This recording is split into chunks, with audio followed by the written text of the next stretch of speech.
किसी गांव में एक किसान रहता था जिसका नाम रामू था। रामू बहुत ही मेहनती और ईमानदार किसान था।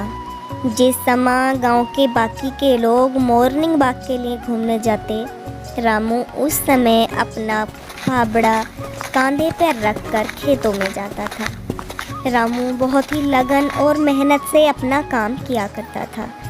वह इस तरह खेती को पालता था जिस तरह कोई माँ बाप अपने बच्चों को पालते हैं।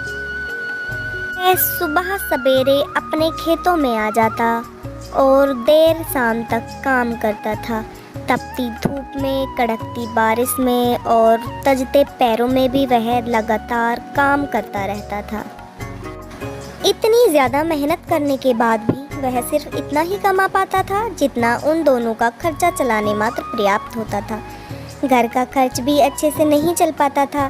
खेत में इतना अनाज भी नहीं पैदा होता था कि वो अपने बच्चों को अच्छे से पाल सके। रामू के गांव के बाकी के लोग इतनी मेहनत भी नहीं करते थे, लेकिन उनकी खेती की पैदावार बहुत अच्छी होती थी।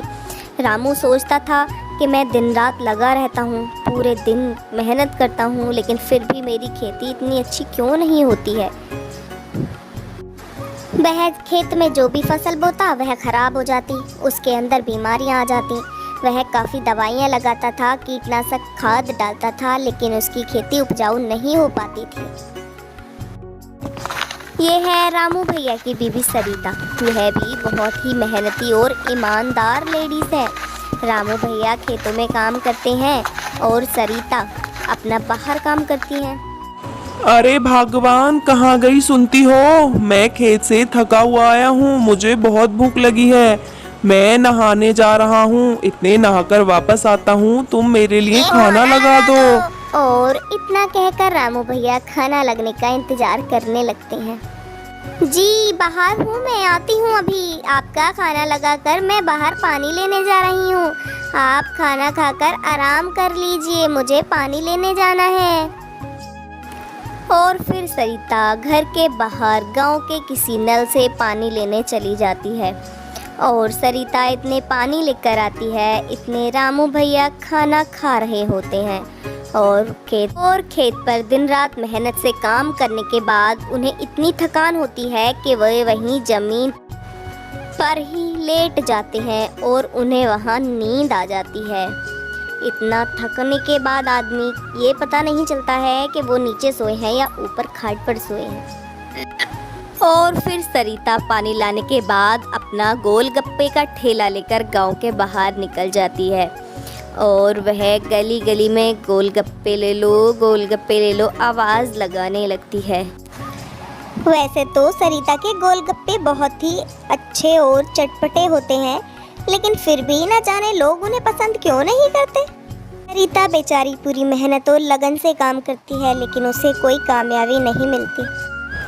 ए ओ गोलगप्पे वाली, कैसे दिए हैं गोलगप्पे? मुझे और मेरी बेटी को गोलगप्पे तो खिला। और फिर सरिता उन दोनों माँ बेटियों को गोलगप्पे खिलाने लगती है। गोलगप्पे बहुत ही अच्छे और तीखे थे, इसलिए दोनों माँ बेटी काफ़ी सारे खाते हैं। पर और जो बाकी के लोग होते हैं वो सरिता के ठेले के पास से गुजर जाते हैं, लेकिन उसके ठेलों पर ध्यान भी नहीं देते हैं। इधर बेचारे राजू भैया तड़कती तपती धूप में खेतों में काम कर रहे होते हैं। राजू भैया काम करते हुए मन में सोचते हैं कि शायद कोई चमत्कार हो जाए। हे भगवान, कुछ तो करो, मेरी इतनी मेहनत के बाद भी मुझे कोई फल नहीं मिल पाता। काश आप ऐसा कर दो कि कोई चमत्कार हो जाए और मुझे मेरी मेहनत का फल मिलने लगे। वह ऐसा सोचते ही है कि अचानक एक नन्ही परी उनके सामने आकर खड़ी हो जाती है और उनसे बोलती, राजू, मैं तुम्हारी ईमानदारी से बहुत प्रसन्न हूँ और तुम्हें एक उपहार देना चाहती हूँ। आज के बाद जो भी खेत में तुम फसल उगाओगे वह बहुत अच्छी होगी। और फिर परी राजकुमारी राजू भैया के खेत में कुछ अपनी शक्तियाँ छोड़ देती है और उनकी फसल एकदम खिलखिला उठती है। और फिर राजकुमारी परी राजू को एक सोने की भरी हुई मोहरों का थैला देती है, जिससे राजू बहुत खुश होता है और उसे लेकर वह खुशी खुशी अपने घर जाने लगता है।